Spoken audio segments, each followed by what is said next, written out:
if you find yourself with a camera in your hand and you want to learn how to use it, please subscribe to this channel, like the videos, comment down below what you would like to learn more about. Hi Photos photographers. Today we are talking about what makes a good camera for the photography you're doing. Again, starting out with, well, I say again, this is the very start of the video. So whatever you're shooting, whether it's portraiture or anything that requires added lighting, predominantly product photography, I rarely see any occasions, events like fashion, fashion companies demonstrating their clotheslines. Rarely are you going to see those kind of events where there's not flash photography going on. That's added lighting. Added lighting is going to be important.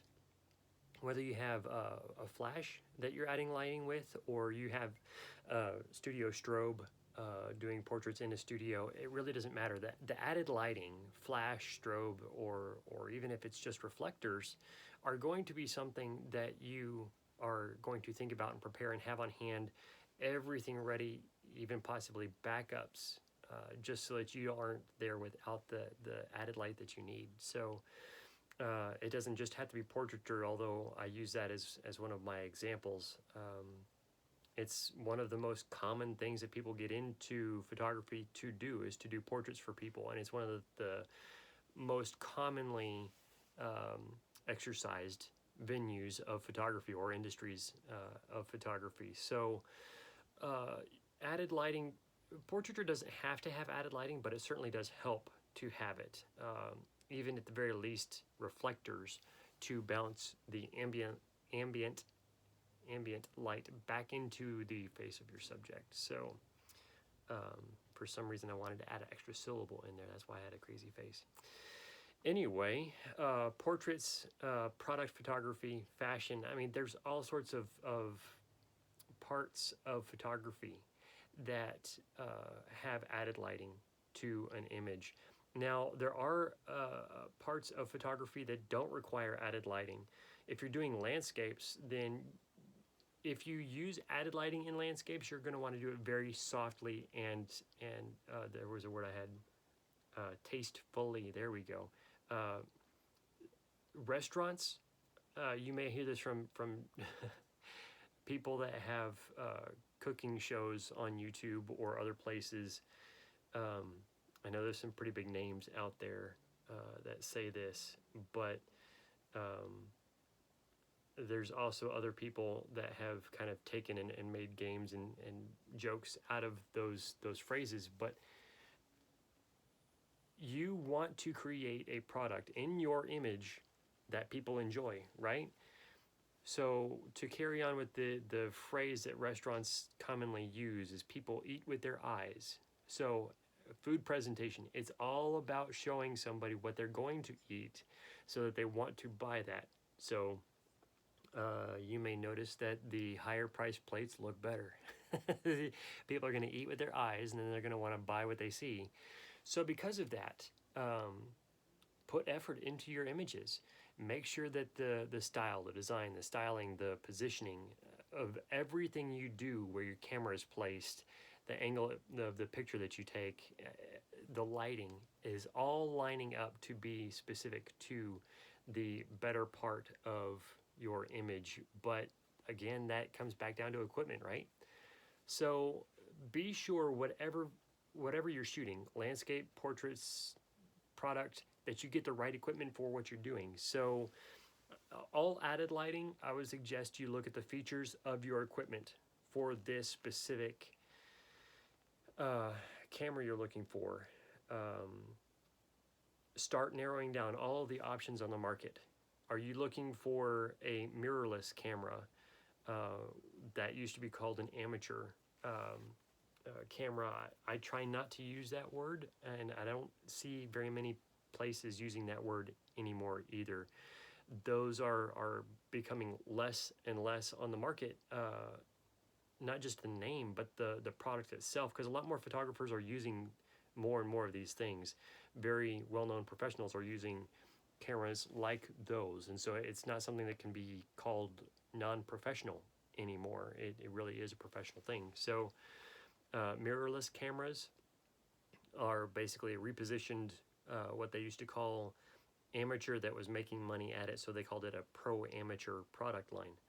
But then you've also got your professional lines. The two biggest names in photography are Canon and Nikon. But believe me, there are other camera brands out there. Um, Pentax is one that comes to mind. Sony is another.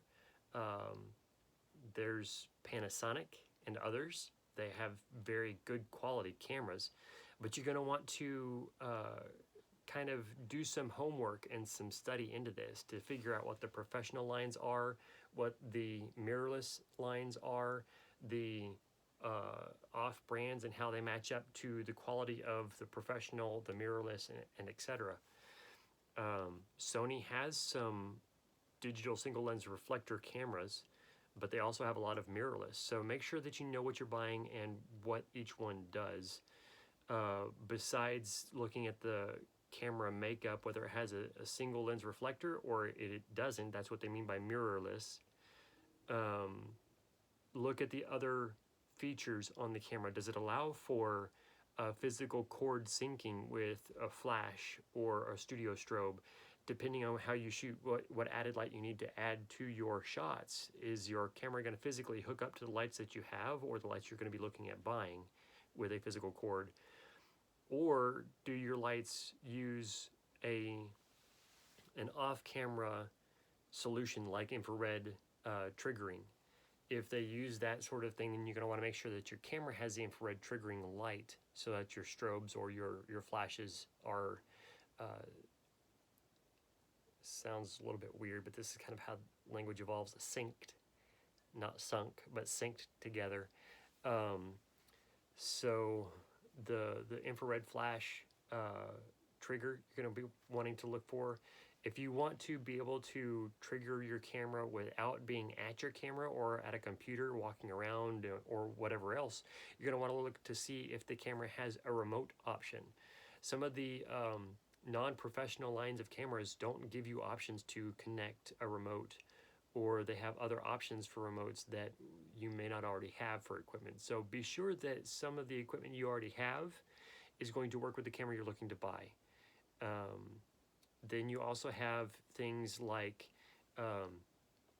evaluative software and hardware abilities. This is usually called or referred to by the acronym TTL, and that means through the lens. That allows certain pieces of equipment and everything to see and read the information the camera is putting together by how much light is coming through the lens. And what that means for the sensor. Doesn't need to add more light, doesn't need to take away light. The whole gamut here that we've talked about for technicals and the scientific working behind what the camera does, the reason why it does what it does when you're shooting in a automated mode or in manual mode. So those type of features you're going to want to look and make sure that your camera has. If you are shooting something that does not have added light necessary, like landscapes we were talking about, you want to use the ambient light that you have. Or if you do add light, you want to do it tastefully, like there isn't light added, but it brings added light and a value of exposure to it that you can benefit from by adding more light to the foreground, background, etc. You're going to want to be looking at things that give you a wider capability, because one of the areas that you're going to come across if you're looking into starting photography and you're not sure whether you want to do added light or not, if you start to shoot with ambient light or natural lighting, you're going to need to study the camera models and the manufacturers to see how well they're doing on the equipment side for the sensor sensitivity, which is your ISO setting,